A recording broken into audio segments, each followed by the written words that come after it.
কাদের জিলানী ও গিলানী রহমাতুল্লাহ আলাইহি যখন বাবা 6 বছর বয়স তখন ওনার আব্বা জান জগতে ছিলেন না। ওনার আব্বা জানের নাম ছিল হযরত মুসা সলে জঙ্গি। এই ঘটনা অনেক শুনেছেন নাকি?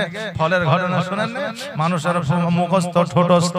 বাবারে ওনার মায়ের নাম ছিল হযরত উম্মুল খায়র মা ফাতেমা। ওনার বাড়ি ছিল জিলানী শহরে। উনি লেখাপড়া করেছিলেন বাগদাদ শরীফে। ওনার আব্দুল কাদের জিলানী শহরে বাড়ি, এইজন্য ওনার উপাধি হলো জিলানী। আর ওনাকে বাগদাদিও বলা হয়, কারণ বাগদাদে পড়াশোনা করেছে।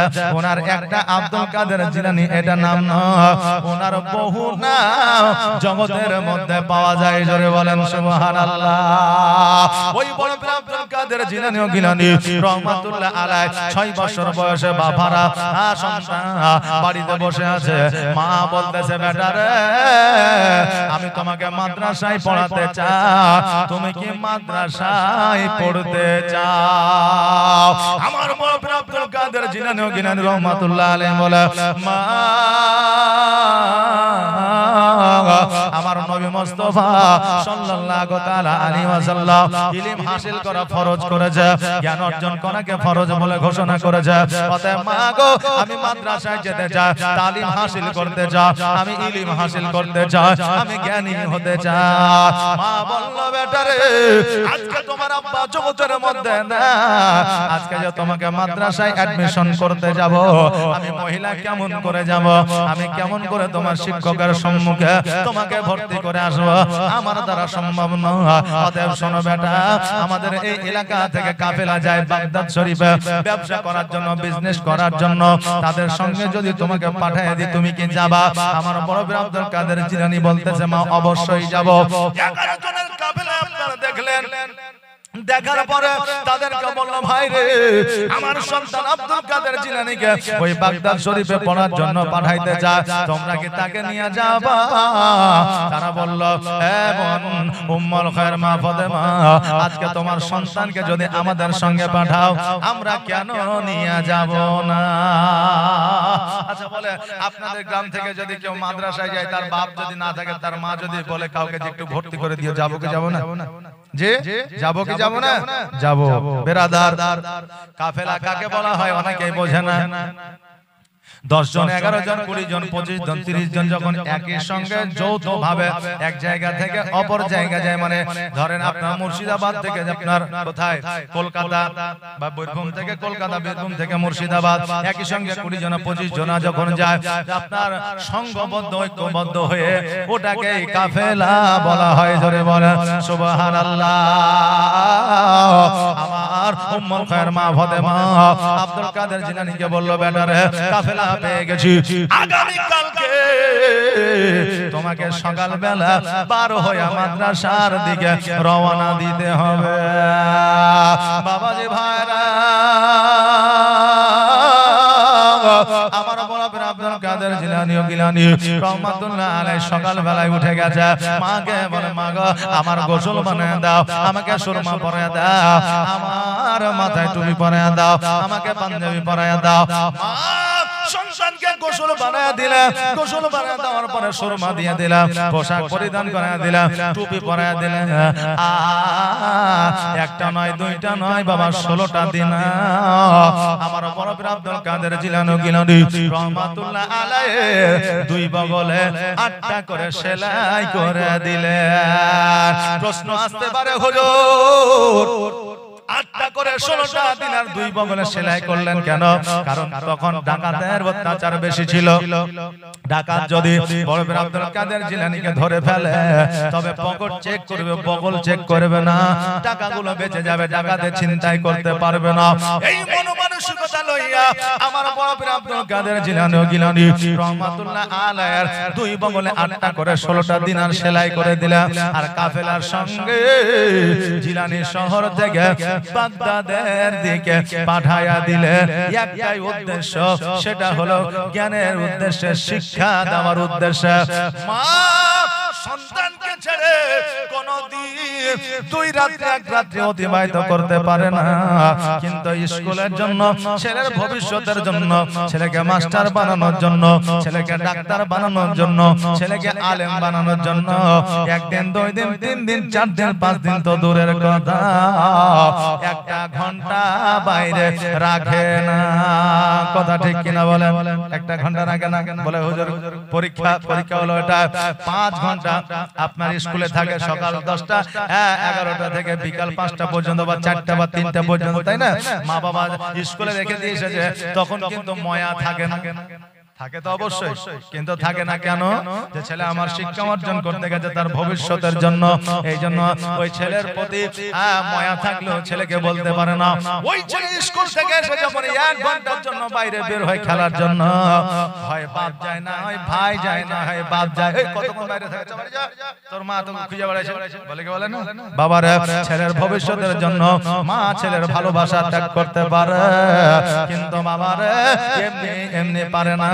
কারণ মায়ের মতো দরদি পৃথিবীর মধ্যে আর কাউকে পাওয়া যাবে না। বড় বড় আব্দুল কাদের জিলানী রহমাতুল্লাহ আলাইহি ওই 16টা দিনার বগলে নিয়ে আপনার কাফেলার সঙ্গে বাগদাদের দিকে রওনা হয়ে গেল। এবার যখন মধ্য রাস্তায় পৌঁছে গেছে, আর জঙ্গলের মধ্য দিয়ে তখনকার রাস্তারে বাবা, এবার ডাকাতেরা যেন তাড়া করেছে। তখন ওই 11টা আপনার লোক ছিল, তারা ছিল ব্যবসায়িক বাণিজ্যিক, তারা ব্যবসা করার জন্য বিদেশে যাবে, জানে তাদের কাছে টাকা আছে, পয়সা আছে, এই জন্য ডাকাতের লোকেরা তাড়া করেছে। নিজের টাকা লইয়া যেদিকে পেরেছে ছুট দিয়েছে, মানে পালিয়ে গেছে। আমার বড় বীর আব্দুল কাদের জিলানী রহমাতুল্লাহ আলাইহি একটা জায়গায় দণ্ডায়মান হয়ে দাঁড়িয়ে আছে।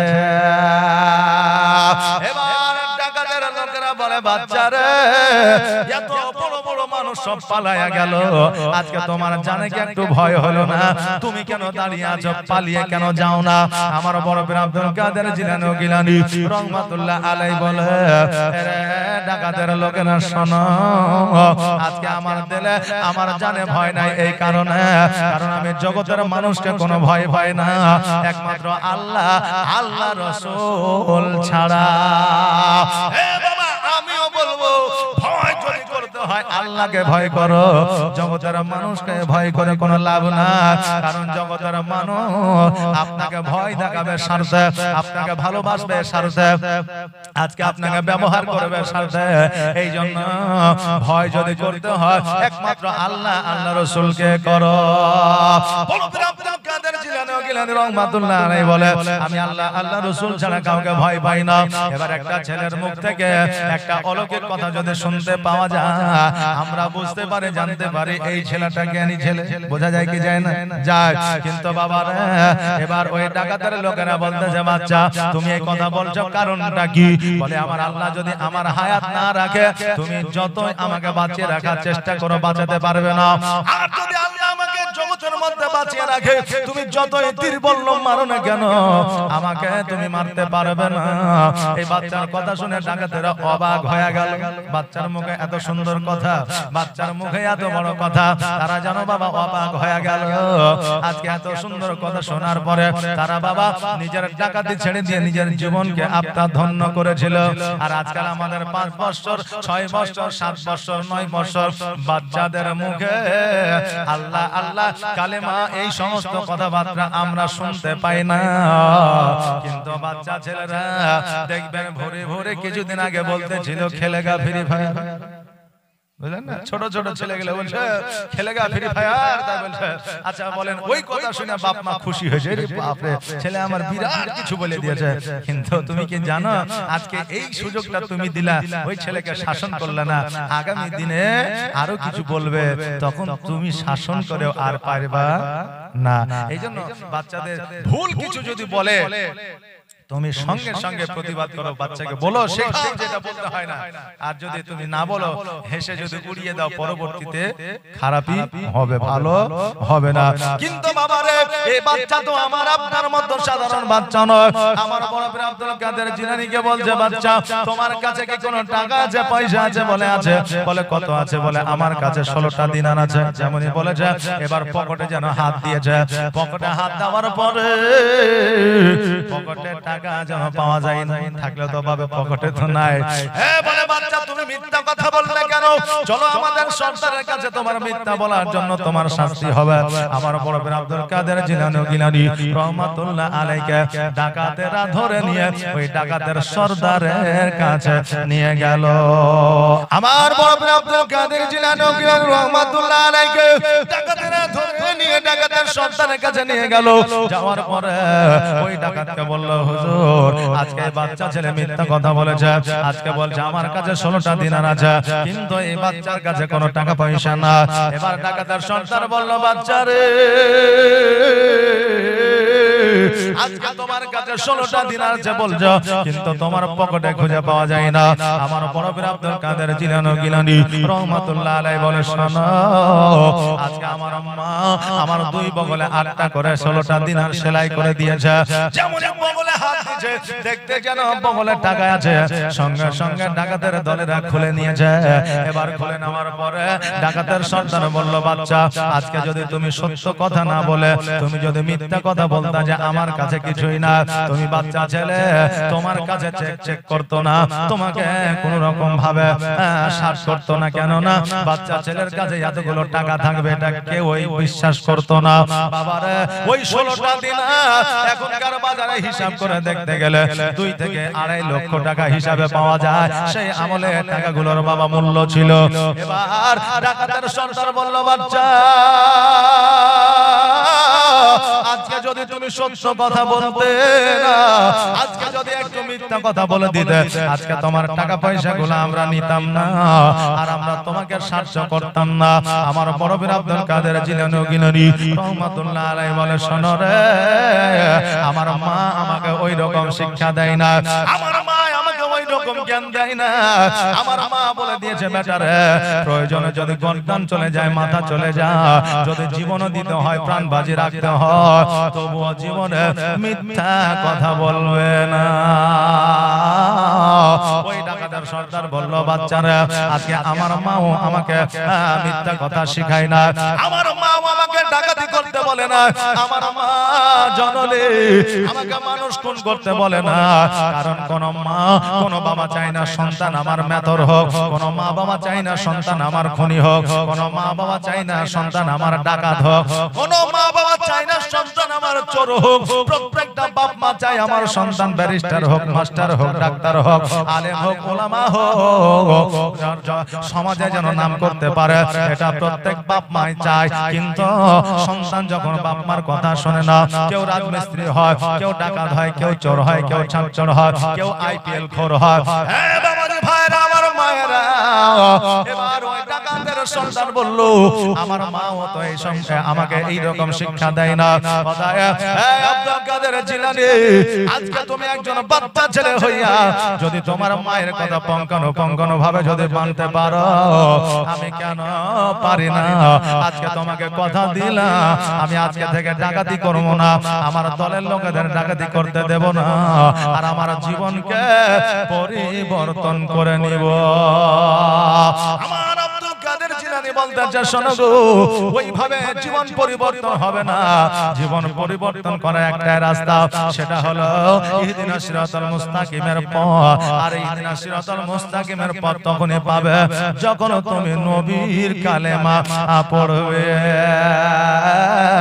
বাবাজি ভাইরা, আমরা রাত্রে বেলা অনেক সময় নিয়াত করে যত পাপ করলাম, গুনাহ করলাম, আগামী সকাল থেকে আর করব না, কিন্তু সকাল যখন হয়ে যায় ওই রাতের কথা মোরা ভুইলা যায়। এই জন্য বড় পীর আব্দুল কাদের জিলানী বলল, হ্যাঁ ডাকাতের সর্দার শোনো রে, আজকে তোমার জীবন পরিবর্তন করতে হইলে, ইহদিনাস সিরাতাল মুস্তাকিমের পথের পথিক হইলে, আজকে তোমাকে নবীর কলমা পড়তে হবে, তবে তোমার জীবন পরিবর্তন হবে। ওই ডাকাতের সর্দার বলল, তবে দেরি নয়, জলদি করে নবীর কালেমা পড়ায় না। এবার আমার বড় পীর আব্দুল কাদের জিলানী রহমাতুল্লাহ আলাইহি সঙ্গে সঙ্গে কালেমা তাইয়্যিব যেন পড়া দিলেন, লা ইলাহা ইল্লাল্লাহ মুহাম্মাদুর রাসূলুল্লাহ সাল্লাল্লাহু তাআলা আলাইহি ওয়াসাল্লাম। তোমার মত এত ভালো তোমার মতো এত ভালো নবী গো কেউ তো আমায় বাসে না তাই তো নবী আমি তোমার দিওয়ানা জোরে বলেন সুবহানাল্লাহ তোমার মতো এত ভালো তোমার মতো এত ভালো কেউ আমায় বাসে না তাই তো নবী আমি তোমার দিওয়ানা তাই তো রাসূল আমি তোমার দিওয়ানা ওকে শুনেছি কিতাবের লেখা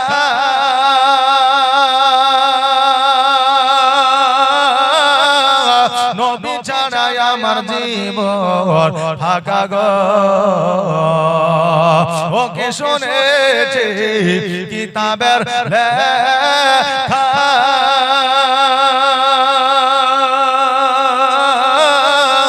নবী ছাড়াই আমার জীবন ফাঁকা গো নবীজিকে ভালো না বাসিলে নবীজিকে ভালো না বাসিলে আল্লাহ পাওয়া যাবে না তাই তো নবী আমি তোমার দিওয়ানা তোমার মতো এত ভালো তোমার মতো এত ভালো কেউ তো আমায় বাসে না তাই তো নবী আমি তোমার দিওয়ানা তাই তো রাসূল আমি তোমার দিওয়ানা ওকে শুনেছি কিতাবের লেখা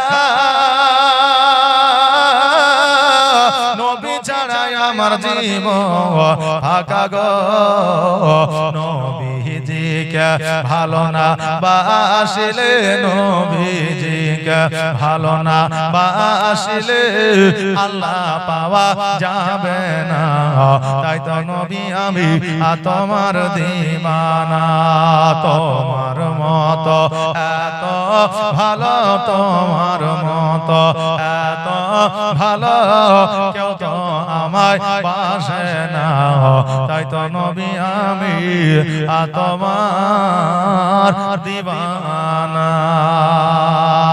বাবাদের ভাইরা আমার মা বোনেরা একটু কর্ণপাত করে শুনবেন গো আমার বড় আব্দুল কাদের জিলানী রহমাতুল্লাহ আলাইহি ওই ডাকাতের সন্তানকে বাবা কালেমা পড়ায় নিলেন বেরাদার আমার বড় আব্দুল কাদের জিলানী রহমাতুল্লাহ আলাইহি ওই সময় কালেমা পড়িয়েছিলেন আমার নবীজি কালেমার দাওয়াত দিয়েছিলেন এখান থেকে বোঝা যায় আমার বড় আব্দুল কাদের জিলানী রহমাতুল্লাহ আলাইহি মায়ের গর্ভ থেকে ওলি হয়ে শুধু আসেন না উনি একজন ইসলামের প্রচারক প্রসারক ছিলেন জোরে বলেন সুবহানাল্লাহ ওই জায়গা থেকে যখন আপনার বের হইয়া মাদ্রাসাতে আসলে মাদ্রাসার গেটের সামনে গলির সামনে যেন দাঁড়িয়ে আছে ওই মাদ্রাসার শিক্ষক ওবাইদুল্লাহ রহমাতুল্লাহ আলাইহি ছাত্রদেরকে যেন পড়াইতে আছে পড়াইতে লক্ষ্য করে দেখতে যেন একটা নুরানি চেহারা লইয়া গেটের সম্মুখে একটা বাচ্চা যেন দাঁড়িয়ে আছে শিক্ষক ওবাইদুল্লাহ রহমাতুল্লাহ আলাইহি হাত দিয়ে বলে বাবা রে তোমার বাড়ি কোথায় ঘর কোথায় এর আগে তো তোমাকে কখনো দেখি না এর আগে তোমাকে কখনো তো আমার সম্মুখে আসতে দেখি না বলো বলো তোমার বাড়িটা কোন জায়গায় আমার বড় আব্দুল কাদের জিলানী বলে আমার বাড়ি জিলানী শহরে বলে তোমার আব্বার নাম কি বলে আমার আব্বার নাম হলো হযরত মুসা সলেহ জঙ্গে বলে তোমার নাম কি বলে আমার নাম হলো আব্দুল কাদের জিলানী বলে এই জায়গায় এত দূর থেকে এসেছো কারণটা কি বলে আমি মাদ্রাসায় অ্যাডমিশন নিতে চাই আমি মাদ্রাসায় ভর্তি হতে চাই আমি আলিফ বা তাসা পড়তে চাই আমি কোরআনুল কারীম পড়তে চাই শিক্ষক ওবাইদুল্লাহ রহমাতুল্লাহ আলাইহি বলছে অত দূর থেকে যখন এসেছো আসো আসো আমার কাছে একটু বসো অবশ্যই আমি তোমাকে পড়াইবো আমার বড় আব্দুল কাদের জিলানী রহমাতুল্লাহ আলাইহি গুড়ি গুড়ি পায়ে শিক্ষক ওবাইদুল্লাহর পাশে এসে যেন বসেছে ছাত্রদেরকে বলল তোমরা এখন যাও এই বাচ্চার সঙ্গে সঙ্গে আমি একটু কথা বলবো। আমার বড় আব্দুল কাদের জিলানী রহমাতুল্লাহ আলাইহি বলতেছে, বাবা রে তুমি কি জীবনে কোনোদিন মাদ্রাসায় গেছো, মক্তবে গেছো, জীবনে কোনোদিন তোমার কারো কাছে আলিফ বা তাসা পড়েছো? বড় আব্দুল কাদের জিলানী বলে, হুজুর গো আমি কোনোদিন কোনো কথা আমি আলিফ বা তাসা পড়ি না, আমার কোনো শিক্ষক নাই, কোনো শিক্ষকের কাছে আমি পড়তে যাই না। এবার ওবায়দুল্লাহ বলল, বাবা তবে শোনো, শিক্ষা অর্জন করতে গেলে কিছু কিতাব কিছু বই পড়তে হয়। বলে কি বই পড়তে হবে হুজুর? বলে যাও যাও যাও তুমি একটা বগদাদি কায়দা নিয়ে আসো। বগদাদি কায়দা বুঝেন বাবা? এই বগদাদি কায়দা বুঝেন? বগদাদি কায়দা আরবি বর্ণ পরিচয়। অনেকে মনে করে বুখারী চাইতো মনে হয় বড়। বগদাদি কায়দা কি বলে? সুবহানাল্লাহ। দেখবেন অনেক আছে আপনারা জালালাইন শরীফ, মিশকাত শরীফ, বুখারী শরীফ যখন বলে, যখন তার সাথে বগদাদি কায়দা বলে তখন মনে করে এটাও মনে হয় হাদিস, কিন্তু না না না, ওয়া আকাকা এটা যেমন বিদ্যাসাগরের লেখা বর্ণ পরিচয়, এই আলিফ বা তাসা এটা হলো আরবি বর্ণ পরিচয়, এটাকেই বলা হয় বগদাদি কায়দা। বললো বাবা বগদাদি কায়দা নিয়ে আসো। এবার বাবা বগদাদি কায়দা নিয়ে আসা হলো। নিয়ে আসার পরে বলে প্রথম পেজটা খোলো। পেজটা খোলা হলো। এবার পেজটা খোলার পরে এবার বাবা বলছে, বলো আলিফ। আমার বড় পীর আব্দুল কাদের জিলানী বলছে বা, জোরে বলুন সুবহানাল্লাহ। শিক্ষক বলছে বলো তা। আমার বড় পীর আব্দুল কাদের জিলানী বলছে সা। শিক্ষক বলছে বলো জি। আমার বড় পীর আব্দুল কাদের জিলানী বলছে হা। আচ্ছা বলেন আপনার ছেলেকে মাস্টার দিলেন, টিউশনি দিলেন, এখন মাস্টার বলছে বলো ওয়া, ছাত্র বলছে আ, মাস্টার বলছে হস্যই, এখন ছাত্র বলছে দীর্ঘই, মাস্টার বলছে এ, ছাত্র বলছে বি, এখন মাস্টার বলছে সি, ছাত্র বলছে ডি। তো মাস্টার বলবে কিনা তুই আমার চাইতে বেশি জানিস? বলবে বলে না, মানে মাস্টার একটা বলে তার আগেরটা বলছে ছাত্র।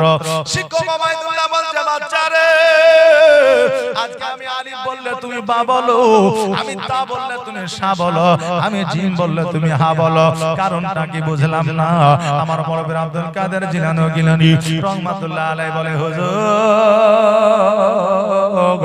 জানি না আপনি আলিফ বললে আমার অটোমেটিক বাবার হয়ে যায়, আপনি তা বললে আমার অটোমেটিক সাবের হয়ে যায়, আপনি জিম বললে আমার অটোমেটিক আহা বেরিয়ে যায়। শিক্ষক ওবায়দুল্লাহ বলে তবে তুমি কি পড়তে পারবে? বলে হুজুর মনে হচ্ছে পড়তে পারবো। তবে পড়ো।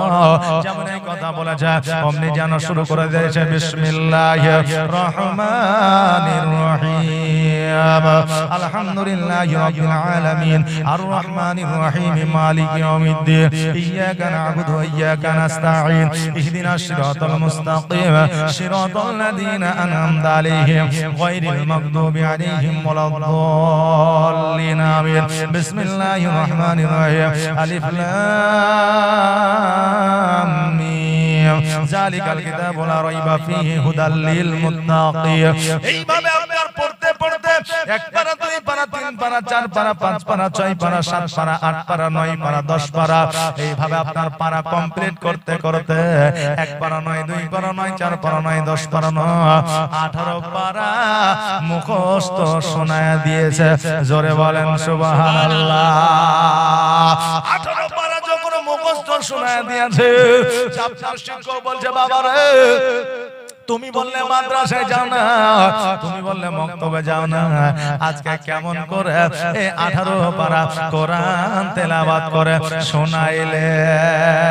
আল্লাহর সেরা সংবিধান 30 পারার যে কোরআন আমল করে যে ইনসান, সে হয় কামিলে ঈমান। জোরে বলেন সুবহানাল্লাহ। আল্লাহর সেরা সংবিধান 30 পারার যে কোরআন আমল করে যে ইনসান, সে হয় কামিলে ঈমান। মা কোরআন পড়ে সব সময়, মায়ের বুক ভিজে যায় কান্না মা কোরআন পড়ে সব সময় মায়ের বুক ভিজে যায় কান্না গর্ভেতে 10 মাসেতে চুপি চুপি কোরআন শুনে যায় কি কোরআনের তাসির কি কোরআনের তাসির মোর আব্দুল কাদের আর গর্ভেতে হাফেজ 19 পারার ঘুমিয়ে যারে লাল আমার কিছু নাই তোকে দেবার হে ফাতেমা হে ফাতেমা আজ বেগানা আর এক দানা নেই ঘরে খাওয়া ঘুমিয়ে যারে আমার কিছু নাই তোকে দেবার আয় আকাশের চাঁদা এই নে চুমা দে ফেরে পায় জোরে বলেন না সুবহানাল্লাহ আয় আয় আকাশের চাঁদা এই নে চুমা দে ফেরে পায় মোর মাসুমলিয়ে জানের কোলে তুই এলি বাবা রোজার মাসে একটু দুধ খাইয়ে শোধ মধু নিয়ে কে যেন আসে ওরে হুর মালিকা ওরে হুর মালিকা ফিরে যা তোরা আর কেটে রোজা লালামা ঘুমিয়ে যারে লাল আমার কিছু নাই তোকে দেওয়ার শোনো শিশু শোনো কাদের তোমার মায়ের কথা শোনো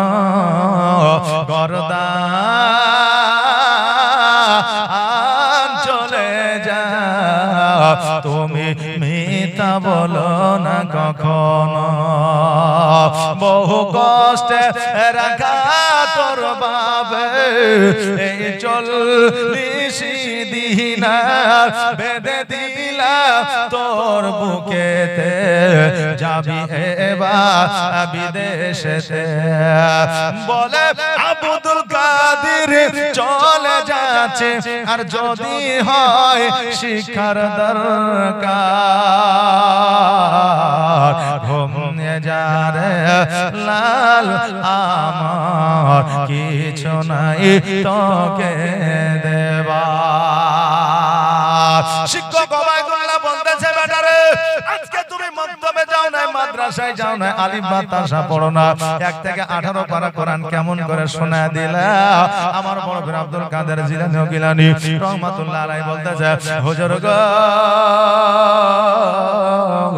জগতের সন্তানেরা মায়ের গর্ভে 8.5 মাস 9 মাস 10 মাস 10 দিন 11 মাস সব চাইতে বেশি 12 মাস থাকে তারপরে জগতের মধ্যে ভূমিষ্ঠ হয় যদি জগতের মধ্যে ভূমিষ্ঠ না হয় সিজার করিয়া বিজ্ঞান পদ্ধতিতে অন্যান্য পদ্ধতিতে ওই সন্তানকে জগতের মধ্যে নিয়ে আসা হয় কিন্তু হুজুর গো আমি আব্দুল কাদের জিলানী আমি মায়ের গর্ভে 1 মাস নয় 2 মাস নয় 5 মাস নয় 10 মাস নয় আমি টোটাল 17 মাস ওই মায়ের গর্ভে ছিলাম জোরে বলেন সুবহানাল্লাহ হুজুর আমি যখন মায়ের গর্ভে করেছিলাম আমার মা দুইটার সময় কোরআন তেলাওয়াত করত, একটা সময় এশার নামাজের পরে তাহাজ্জুদের নামাজের পরে, আর একটা সময় হলো ফজরের নামাজের পরে। জোরে বলেন সুবহানাল্লাহ। আমার মা এই দুইটা সময় যখন কোরআন তেলাওয়াত করত আমি মায়ের গর্ভে বসে বসে কোরআন তেলাওয়াত শুনতাম। আর আজকে আমি মায়ের কোরআন তেলাওয়াত শুনে শুনে আমি 18 পারার হাফেজ হয়ে আমি জগতের মধ্যে আসলাম। জোরে বলেন সুবহানাল্লাহ। মায়ের কোরআন তেলাওয়াত শুনে শুনে আমি 18 পারার হাফেজ হইয়া আমি জগতের মধ্যে আসলাম। আজকে এই জন্য আমার দয়ার নবী বলেছে, হে আমার উম্মতিরা, তোমাদের গর্ভে যদি সন্তান থাকে আজকে তোমরা খারাপ কথা বলিও না, মন্দ কথায় যাইও না, গীবত করিও না, খারাপ কথা কানে শুনিও না, মিথ্যা কথা বলিও না, চুরি করা হারাম খাদ্য খায়ও না। আজকে তুমি বেপরদা হয়ো না, কারণ একটা সন্তান যখন মায়ের গর্ভে থাকে মায়ের কানটাই হয় সন্তানের কান, মায়ের মুখটা হয় সন্তানের মুখ, মায়ের হাত কানা হয় সন্তানের হাত, আর মায়ের চোখটা হয় সন্তানের চোখ, মায়ের খাবারটা হয় সন্তানের খাবার। বাবাজি ভাইরা, আপনি বলবেন কেমন করে একটা মায়ের গর্ভে যখন সন্তান থাকে আর কোনো আপনার আওয়াজ হঠাৎ করে যদি পাওয়া যায়, যদি কোনো আপনার পটকার আওয়াজ পায়, থালা বাসন যদি হাত থেকে ছুটে যায়, ওই আওয়াজটা শুনতে কে পায়? মা পায়, পায় না? মা শুনতে পায়, কিন্তু সন্তান ভয়ে মায়ের গর্ভে নড়াচড়া বন্ধ করে দেয়। এখান থেকে বোঝা যায় ওই গর্ভে থাকার পরেও সন্তান সব কিছু শুনতে পায়। জোরে বলেন সুবহানাল্লাহ।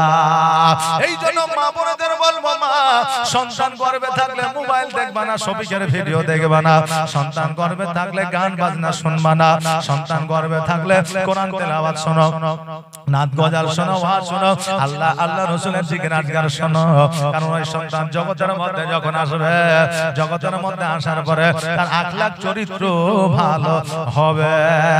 আমার মুরব্বি আব্দুল কাদের জিলানী গিলানী রহমাতুল্লাহ আলাইহি জগতের মধ্যে আসার পরে আজকে বাবারে আল্লাহর কোরআন তেলাওয়াত করে 6 বছর বয়সে আপনার শোনায়াছিলেন, আর আজকে আমার আপনার সন্তানেরা 6 বছর বয়সে জগতে আসিয়া আপনার গান বাজনা শোনায়। একটা চা বানাও আমার জন্য, বলছে না বাচ্চা বাচ্চা ছেলেরা বাড়িতে বাড়িতে বলছে, একটা চা বানাও আমার জন্য, আদা দিও, এলাচি দিও, চিনি দিও সামান্য, একটা চা বানাও আমার জন্য।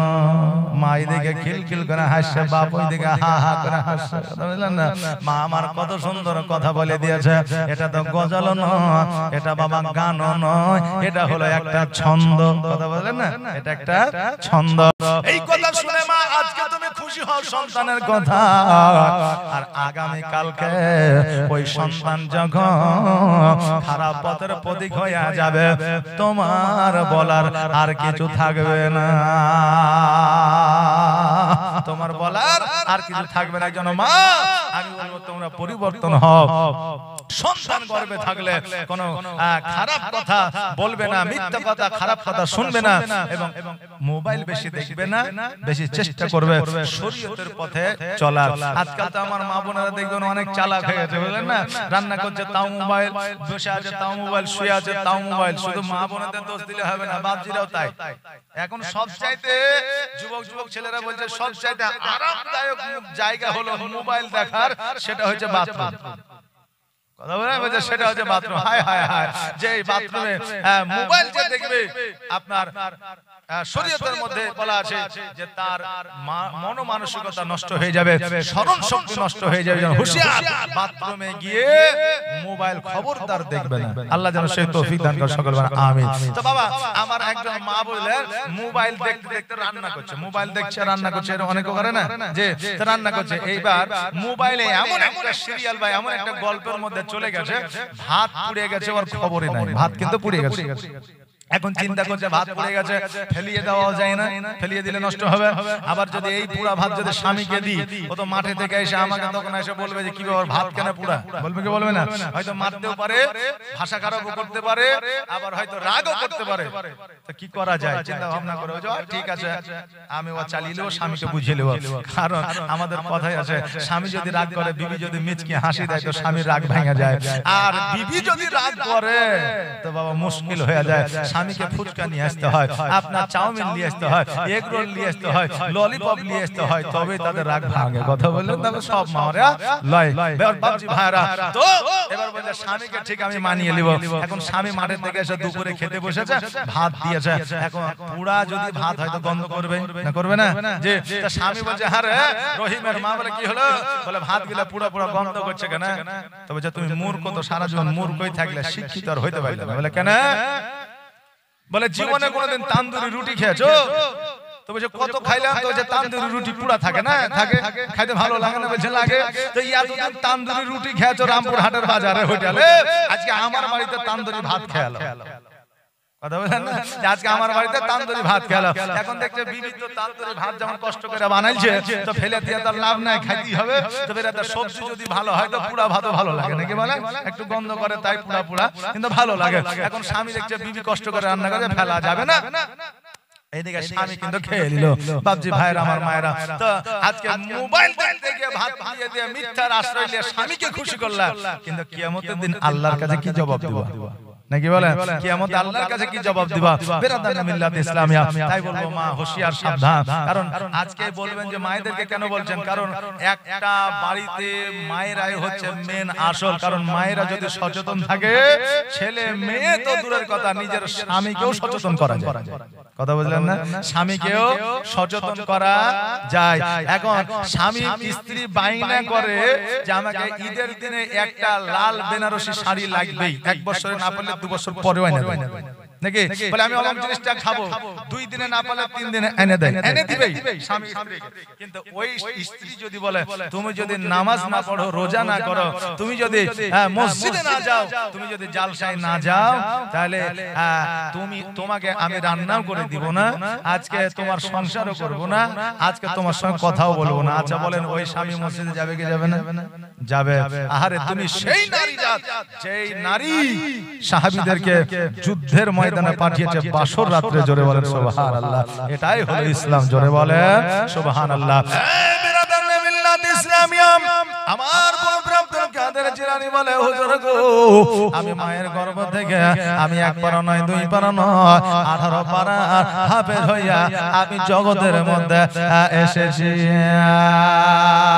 হুজুর। আমার মনে বড় আশা, আমি হাফেজ হব, আলিম হব, আমি কারি হব। আজকে শিক্ষক ওবায়দুল্লাহ রহমাতুল্লাহ আলাইহি বলে আজকে তুমি জগতের মধ্যে 18 পারার হাফেজ হয়ে এসেছো। আব্দুল কাদের জিলানী আজকে মায়ের গর্ভ থেকে 18 পারা হাফেজ শুধু নয়, আজকে তুমি আল্লাহর ওলি হয়ে জগতের মধ্যে এসেছো। জোরে বলেন সুবহানাল্লাহ। আমার বড় আব্দুল কাদের জিলানী ও গিলানী রহমাতুল্লাহ আলাইহি বাবারে এইদিকে যেন মাদ্রাসায় অ্যাডমিশন হয়ে গেলেন, ভর্তি হয়ে গেলেন। এবার মাদ্রাসায় ভর্তি হয়ে যাওয়ার পরে দিনগুলো যেন আপনার অতিবাহিত করতে লাগলেন। এইভাবে দিনগুলো অতিবাহিত করতে করতে আপনার 1 দিন 2 দিন 4 দিন 5 দিন 7 দিন যেন অতিবাহিত হয়ে যায়। 16টা দিন আর ছিল, এই 16টা দিন যেন বাবা আপনার শেষ হয়ে গেল। আমি বলবো হুজুর গো, এই 16টা দিন কেমন করে 7-8 দিনে 10 দিনে শেষ হয়ে যায়? কেন না যারা ধনী হয়, টাকা পয়সা वाला হয়, আর যদি সে মুমিন হয়, বাড়ির পাশে যদি কেউ না খায়া থাকে, দেখবে তাদেরকে না খাইয়া নিজে খাইতে পারে না। মাদ্রাসায় বেশিরভাগ গরিব মানুষেরা পড়তে যাইতো, এখন কিন্তু অনেকে সম্বল টাকা পয়সা वाला ছেলেরাও পড়তে যায়, তাই না? যায়। কিন্তু একটা সময় ছিল যার বাপ ছিল না, মা ছিল না, জমি ছিল না, জায়গা ছিল না, ইয়েতিম যে ছিল, আপনার মাদ্রাসায় ভর্তি হইতো। আব্দুল কাদের জিলানী জিলানী গিলানী রাহমাতুল্লাহ আলাইহি নিজে না খাই ওই 16টা দিনা যারা গরিব মানুষ ছিল, যারা গরিবের সন্তান ছিল, যারা ইতিম ছিল, তাদেরকে সব টাকা পয়সা খাইয়ে দিয়েছিল। জোরে বলেন সুবহানাল্লাহ। বাবাজি ভাইরা, কারণ আমার নবী বলে দিয়েছে যে আজকে একজন ইতিমের সেবা করিলে আল্লাহ তাবারাক তাআলা হজের সব দিয়ে দেয়। সেবা তো দূরের কথা, টাকা পয়সা তো দেওয়া দূরের কথা, আজকে একজন ইতিমের মাথায় যদি হাত বুলাইয়া দেওয়া হয় তবে বাবারে আপনার একটা হজের সব তার নেকির খাতায় নেকি লিপিবদ্ধ করে দেয়। আজকে জগতের মধ্যে যদি মানুষ ইতিমের সেবা না করে, মানুষ যদি ইতিমকে না দেখে, আমার আল্লাহ তাবারাক তাআলা ফেরেশতার মাধ্যম দিয়া ওই ইতিমের খিদমত করায়, দেখভাল করায়। এমন কি ইতিমের শরীরে যদি ধুলোবালি লেগে থাকে, আমার আল্লাহ তাবারাক তাআলার ফেরেশতারা ওই ইতিমের ধুলোবালি শরীর থেকে যেন ঝেড়ে দেয়। রাস্তার ধারে ইতিম বাচ্চা, রাস্তার ধারে ইতিম বাচ্চা কেন বসে কান্দে রে আরশের পায়া আহিলে রে। আরে ইতিম বাচ্চা বসে বসে কেন আজ কান্দিয়া যা, আর খোদা তাআলা ডেকে তামাম ফেরেশতাদের তাই তো কর, ফেরেশতাদের তাই তো কর তাড়াতাড়ি করে তোমরা, তাড়াতাড়ি করে তোমরা নাও না কোলে তোলে রে আরশের পায়া হিলে রে।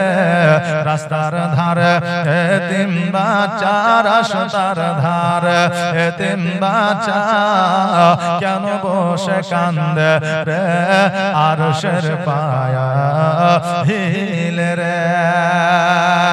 আর রাত পোহালো দিন ফুরালো, আর তো সময় না, আর নাই গো পিতা নাই গো মাতা, কোথায় গেলে মোরা শান্তি পাই, কোথায় গেলে মোরা শান্তি পাই। আর রাত পোহালো দিন ফুরালো, আর তো সময় না,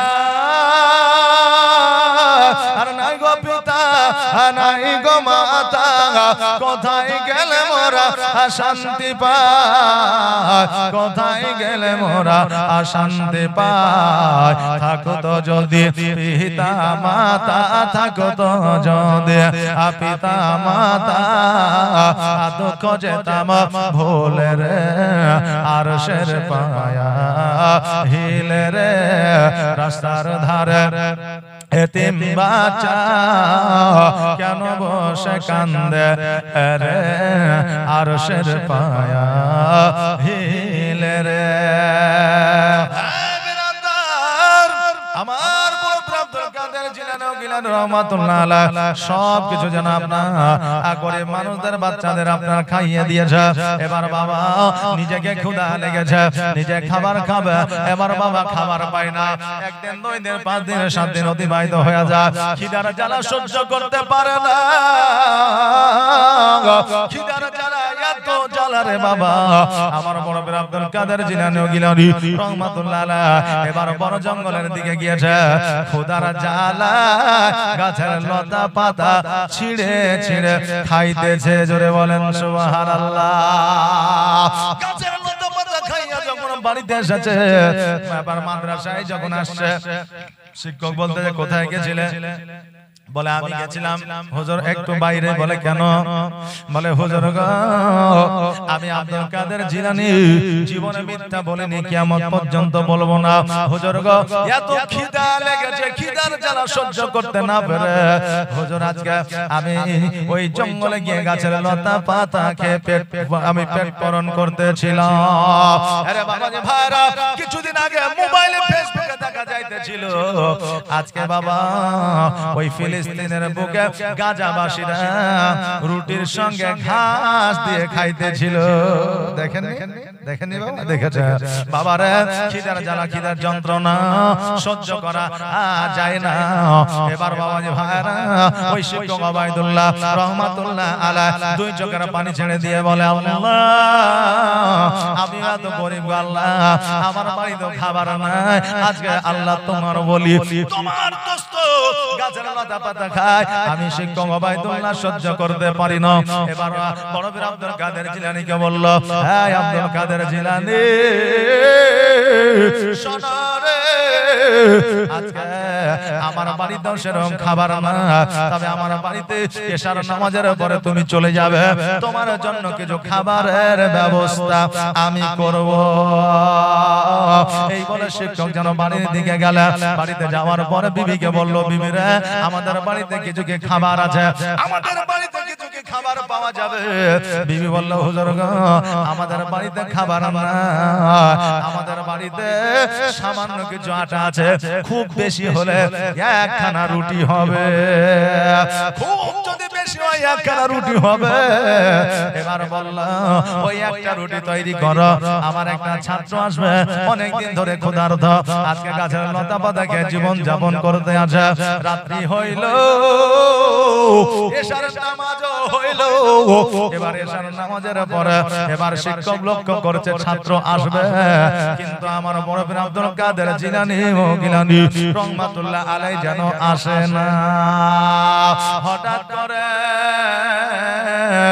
মধ্যরাত্রিতে দরওয়াজায় যেন কে আওয়াজ দেয়, হুজুর গো দরওয়াজাটা খোলা, আসসালাতু ওয়াসসালামু আলাইকা ইয়া আহলাল বায়াত।